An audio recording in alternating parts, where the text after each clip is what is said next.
Welcome to Holy Narrative. Today we are looking at the book of Matthew, written by Matthew, one of Jesus' 12 apostles. The Gospel of Matthew tells the story of Jesus the Messiah, the promised king who came to fulfill God's plan and establish the kingdom of heaven. Matthew begins by tracing the genealogy of Jesus, showing that he comes from the line of Abraham and King David. This reveals that Jesus fulfills the ancient promises given to Israel about the coming Messiah.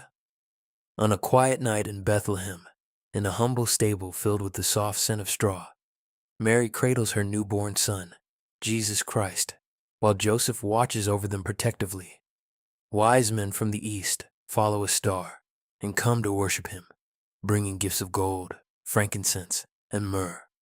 But King Herod, fearing the birth of a new king, seeks to destroy the child.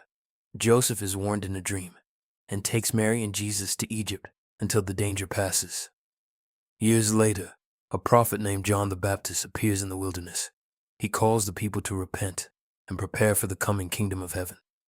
When Jesus comes to be baptized, the heavens open and the Spirit of God descends like a dove.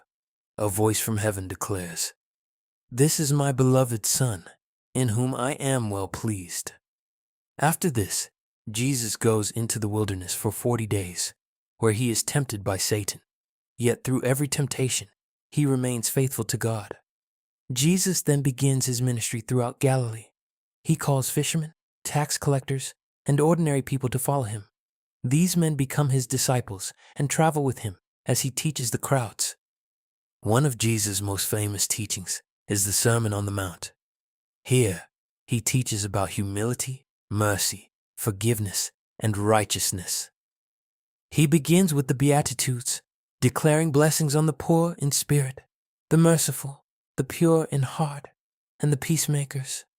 Through these teachings, Jesus reveals what life in God's kingdom truly looks like. Jesus also teaches his disciples how to pray, giving them the prayer that begins with the words, "Our Father in heaven." As Jesus travels from town to town, he heals the sick, gives sight to the blind, and performs many miracles. His power over sickness, nature, and evil spirits amazes the crowds. One night, while crossing the sea with his disciples, a violent storm arises. The disciples fear for their lives, but Jesus rebukes the wind and the waves, and the sea becomes completely calm. Jesus often teaches through parables, stories that reveal the mysteries of the kingdom of heaven. He compares the kingdom to a mustard seed that begins very small, but grows into a great tree. He also speaks of hidden treasure and a priceless pearl, showing that God's kingdom is more valuable than anything in the world. With only 5 loaves of bread and 2 fish, Jesus feeds thousands of people, demonstrating God's power to provide even when resources seem impossible. Later that night, Jesus walks across the water toward his disciples, revealing again that even nature itself obeys him. As his ministry continues, Jesus asks his disciples a powerful question. "Who do you say that I am?" One of the disciples, Peter, boldly answers, "You are the Messiah, the Son of the living God." Soon after, Jesus takes several disciples up a mountain where he is transformed before them. His appearance shines with radiant glory, giving them a glimpse of his divine nature. Throughout his ministry, Jesus teaches that true greatness in God's kingdom does not come through power or status, but through humility, forgiveness, and serving others. As the time of Passover approaches, Jesus travels to Jerusalem. Crowds welcome him as he enters the city riding on a donkey, praising him as the coming king. But inside the temple, Jesus sees corruption. He drives out the money changers and declares that God's house should be a place of prayer.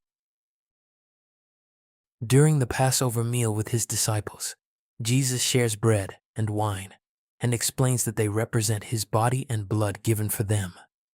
Later that night, Jesus goes to the Garden of Gethsemane. There he prays in deep sorrow, knowing the suffering that lies ahead. Soon, Judas arrives with soldiers and betrays Jesus with a kiss. Jesus is arrested and brought before the authorities. He is taken to the Roman governor Pontius Pilate. Though Pilate finds no real fault in him, the crowd demands that Jesus be crucified.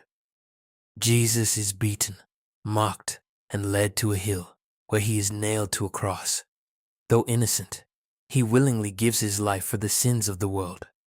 After his death, Jesus is placed in a tomb, sealed with a large stone. But 3 days later, the tomb is found empty. An angel announces that Jesus has risen from the dead. The risen Jesus appears to his followers and tells them to go into all the world, make disciples of all nations, and teach them to follow his teachings. He then ascends to heaven. The Gospel of Matthew reveals that Jesus is the promised Messiah, the King of the kingdom of heaven. Through his life, teachings, death, and resurrection, he opens the way for people everywhere to be reconciled with God. And his message continues to echo through history, calling people to follow him and live according to the values of God's kingdom.